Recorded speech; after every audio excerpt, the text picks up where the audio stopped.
Sure. Rakeem tweeted today that Jimmy Smith has kind of taken his game to another level. What does that next level kind of look like for Rakeem, and what's Coach Smith doing to get him there?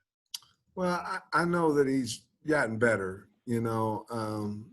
All I could see last year was from game tape. But Jimmy's a very knowledgeable coach. I think at Georgia State, his running back may have led the conference in rushing. But Jimmy's been a great coach for a long time. And I think he relates to him. I think, a good coach is a great teacher, and Jimmy's very knowledgeable. But just because you're knowledgeable doesn't necessarily mean you can get it across to your player. You have to be a real quality teacher, and that's what I think he's doing with Rakeem, and Rakeem trusts him, and so they're working well together along with the other running backs too. Trey Biddy.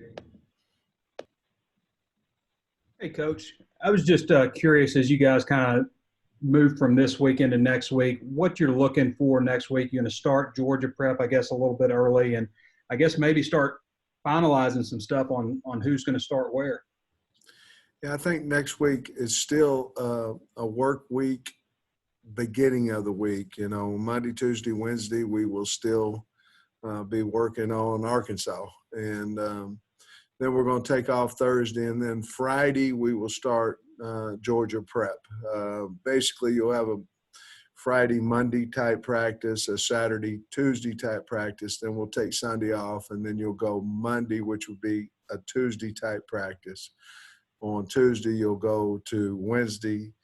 On Wednesday, you'll go to Thursday. And on Thursday, you'll stay Thursday. So we'll start our Georgia prep next Friday. We're going to practice 3 times before then, and obviously the mock game on this coming up Saturday. And you're right, it's time to kind of lock in on positions.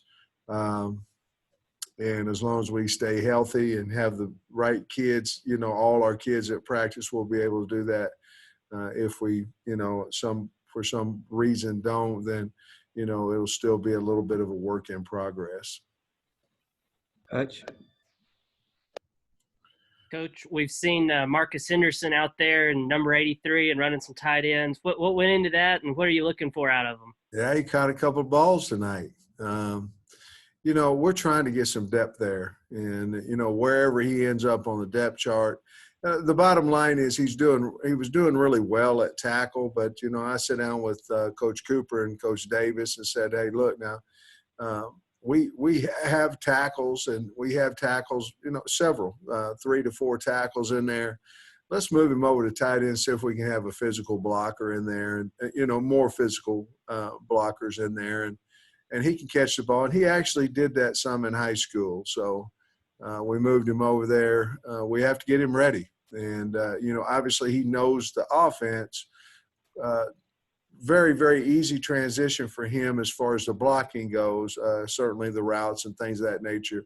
We're going to have to do a full-fledged charge on getting him ready mentally to be able to run routes. And there's no doubt in my mind, Andrew Thomas, I know it's from left tackle to right tackle, but I know we moved Andrew Thomas 2 weeks before the first game, and he was a freshman, moved him from left to right, and he started on the national runner-up team. So it can be done, and we're trying to accelerate him as fast as we possibly can.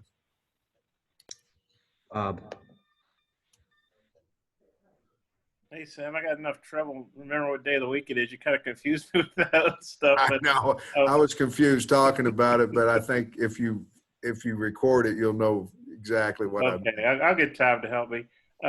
Hey, how's your competition, the kicker and punter? Is anybody edging ahead there? And just how do you feel about those 2 spots with the guys you got working there? Well, I think we have competition, and that's always a good thing with Carrington and Loy. At the punting spot, and Phillips and Reed at the kicking spot. I think Vito is doing a good job of kicking off. So we still have that competition going on, and we'll probably make that decision some type of ladder of next week, maybe on Wednesday. Appreciate you opening the team period to us tonight, Sam. What were your top observations from today? What did you like about what you saw today? I loved, anytime you switch the atmosphere, you go into the stadium, you hope you get what we got tonight, and that was energy. Obviously it's not as hot, but it's a new venue. You're in the stadium. You're the home of the Razorbacks. We got the energy, the practice. I thought inside run was as good a period as we've had this year, talking about physicality and strain and finish on both sides of the ball. I thought our linebackers made some plays in there, and we got what we wanted to get accomplished. It was a little bit shorter practice, maybe an hour and 45 minutes tonight. But that was the plan, going into what we're calling the mock game. Oh, let me say this. The reason we went into the stadium, obviously, is we have times on our not first four games, but our first four time slots, 3 of the 4 at 6:30. So we needed a practice under the lights to catch the ball, to punt the ball, to catch kickoffs, catch punts. And at the end of practice, we even had a little competition with Clennon and Clennon and Limmer, offensive lineman versus D lineman, Coates and Marshall. And they finished tied again. They're tied on board drill. So I was trying to break the tie, and they went 1-1. They dropped one. Each side dropped one. Each side caught one. So they're still tied. Nate? Sam at left guard, just what are you looking for and kind of who's still in the hunt for that position? I think, yeah, that one there, that one's, Clary has played there. Clennon has played there. Latham has played there. Somebody else I'm missing real quick, St. John. But, that's one there that we're settling in on a couple of guys. Obviously, Luke Jones has played there as well. So we'll see hopefully by Wednesday, we'll see. But those guys are kind of been playing there and other places as well. But right now, Latham's probably ahead of the other fellas right now. As we go today, we'll make that decision probably after Wednesday's practice. Trey Schapp? Yeah, Coach, I was wondering if you can give us a little bit of who's standing out and who do you think will be the captains, or is that up for a team vote? And when will that vote take place? That's a good question. That'll be a team vote. We'll certainly do it sometime next weekend. The other thing about I thought Felipe Franks had an outstanding practice tonight. Eric Gregory made a lot of plays. I mean, he's a good football player, and I don't talk about him quite as much as I should. But he made a lot of plays. And I thought our linebackers showed up a little bit more today, especially inside run. I thought they had a nice physical, Parker and Henry and some of those guys. I thought they obviously Edwards. Those two, Parker and Edwards, have really made a ton of strides in the last 12, 13 practices. I'm really proud of them. They're physical kids. And so those guys kind of stood out a little bit tonight. Coach got him a pick and scored a touchdown tonight. So he was all pumped up for a while. Jackson? So over the past couple of years, the team has gone 2-10 over the past 2 seasons, and we've also seen 0-8 SEC losing records and a streak of 19 straight losses in SEC play. How do you look to turn around the program this year? Well, first of all, that doesn't have anything to do with me, but our football team is working hard, and we're trying to be physically and mentally tough, and we're trying to run the ball. The game's about blocking and tackling, and that's what it is, and about physicality. And so that's what we're trying to accountability. running to the ball, all those things that have a lot to do with winning and losing that we need to improve on. And that's what we're trying to do. All right, let me know if you've got questions in the chat. We'll start working our way back around here. Trey Biddy. Yeah, Coach, more left guard talk. You mentioned Brady Latham. I know you talked about him a little bit also on your show tonight.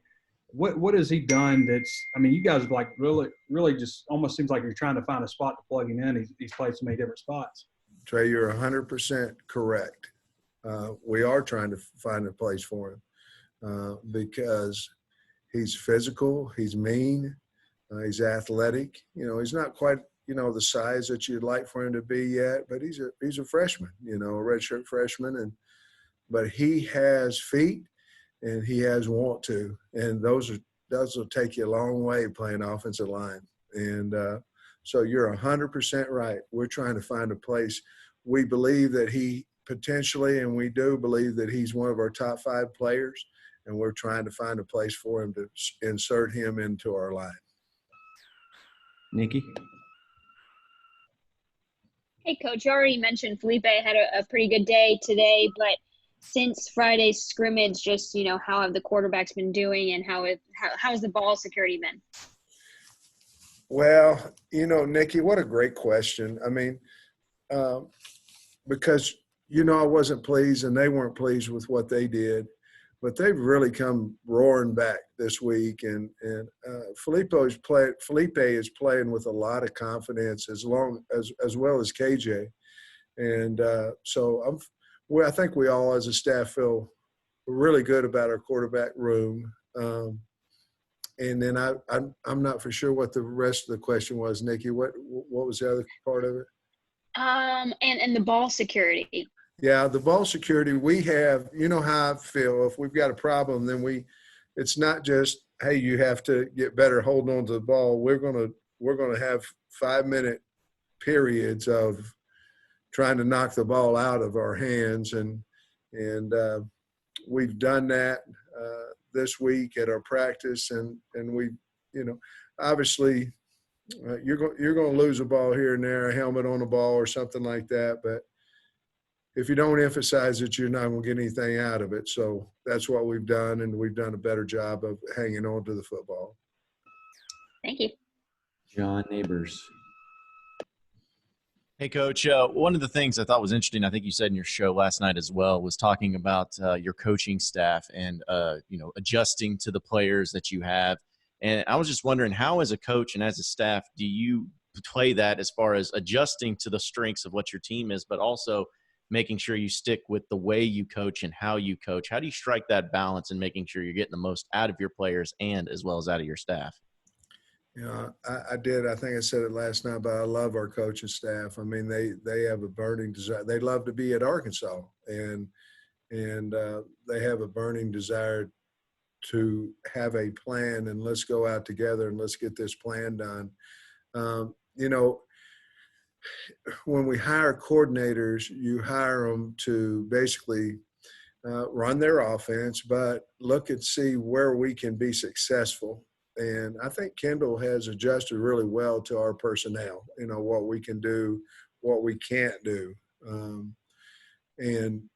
Different personnel, different formations, different things that we think that we can take advantage of defenses. And, of course, Barry Odom, he was such a multiple, even when we played against him here at Arkansas, over at Georgia, whatever it may be, his fronts were so multiple anyway that I knew that he could adapt to what we had. And to be honest with you, coming in, we thought we needed to run possibly another front that, we have some big guys now. And so maybe we can get into a 4-man line a little bit more than an odd front. And he's been so multiple his whole life. I knew that he would adapt to who we have, and he's done that.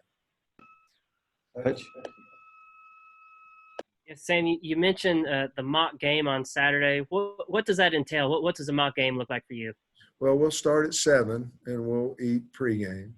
And then we're going to go over to the stadium. We're going to walk in just like, we would on Saturday. We're going to get in our uniform, make sure everything fits and all those things. We're going at 7 because we're trying to prepare for 11 a.m. You know, we practice basically at game time every day. So tonight we obviously went under the lights for a 6:30 game, and then on Saturday we're going to get up, get the guys revved up, and then we're going to do a ton of special team situations and a little sprinkle in about 35 plays of offense and defense, along with about every imaginable situation that we can possibly get in a game on special teams. So each kid probably somewhere around team both ways, and then a lot of offense, special teams. I look for the scrimmage to be around 66 plays total.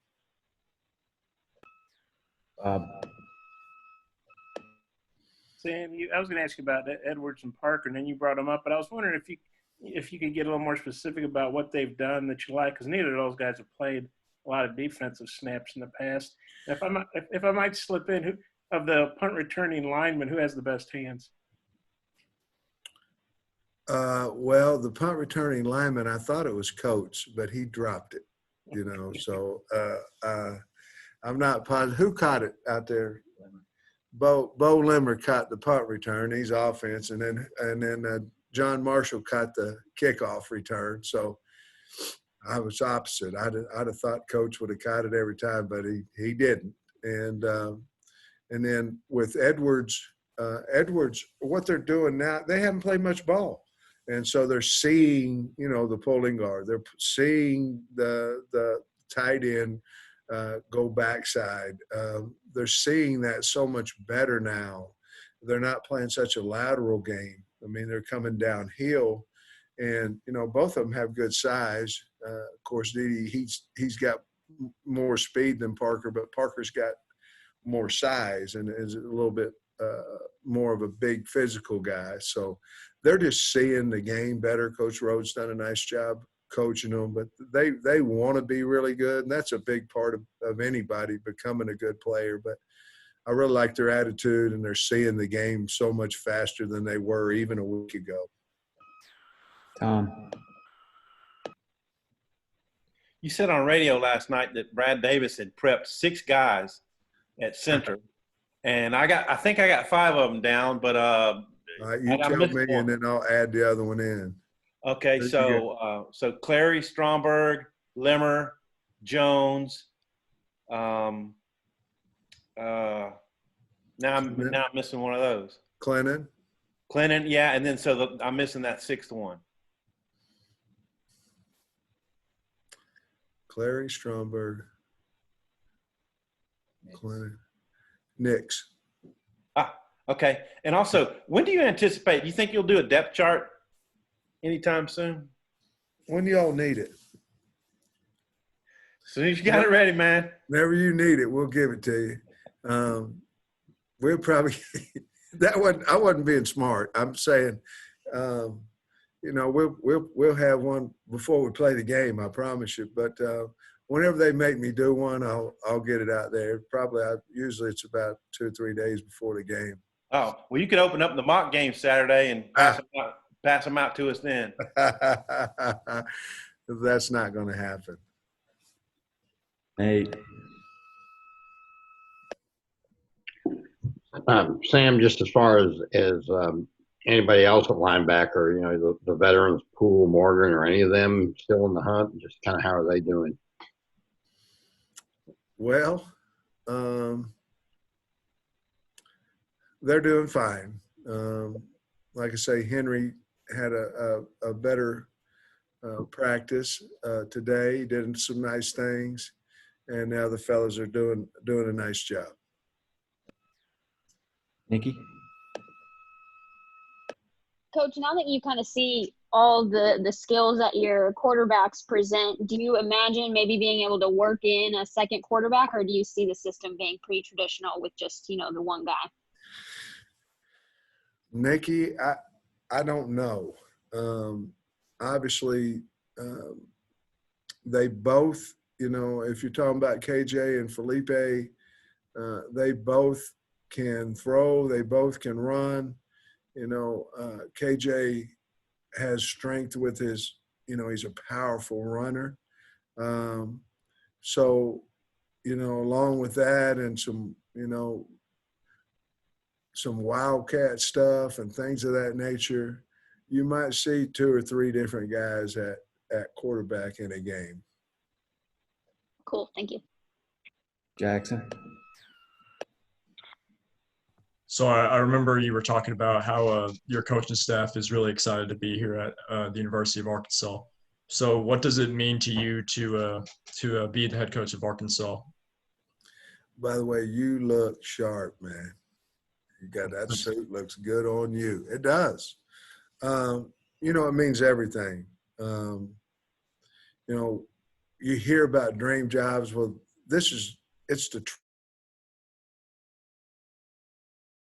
I know I'm the head coach here, and that's easy to say and all that, but I really mean it. And I think we've surrounded ourselves with guys that think that the same thing I do. And so it means everything. And it means everything for the state of Arkansas. And we want to do so well for the people. This isn't about me and this, that, and other. We want to do well for the state of Arkansas so they can have something to be proud of and something they can look forward to each Saturday. And let's go watch the Hogs like my uncle did back in the 60s, and it means a lot. And hopefully we'll put a product out there that can make the people proud of us. And that's what we want. All right. Time for 2 more. Matt. Yeah, Sam, I think it's interesting what you said about Brady Latham the last couple of days. I wonder, do you have any frame of reference to where he was last season and maybe how much he's improved from where he was maybe this time a year ago? No, I don't. But I do know that he's much bigger than he was, last year. And I think he's always been a gritty fighter, a guy that's an aggressive guy. But I'm impressed with his leverage. I'm impressed with his feet. And I think he probably was the same way in high school, a very aggressive guy. It's just I don't know why he didn't play much last year or any, I don't know. But I think probably because of his size maybe is why he didn't get to play last year. And he was young, but he's smart. I mean, he can play. We haven't tried at center, but he probably could do that as well. He's just a very good athlete, a little bit like Ricky Stromberg. Ricky can play several positions and because they're smart. Last one, Bob. Sam, you mentioned on the radio last night that Rakeem caught a touchdown pass. I know his, improving his receiving skills was a thing for him coming back. How's he done in camp as a receiver? Well, yeah, I was really shocked about the report we got back. I wasn't shocked at the time I got the report back from the NFL scouting service and things, but I just thought that maybe he doesn't have very good hands. That's not the case. He's real, he catches the ball easily. And we just need to highlight that for our football team and, of course, for his NFL draft future. Both of them are important. And certainly he'll help us win catching the ball out of the backfield. But he's a natural at catching the football. All right, that's going to wrap us up. Thanks, Coach. Thanks, everybody. Have a good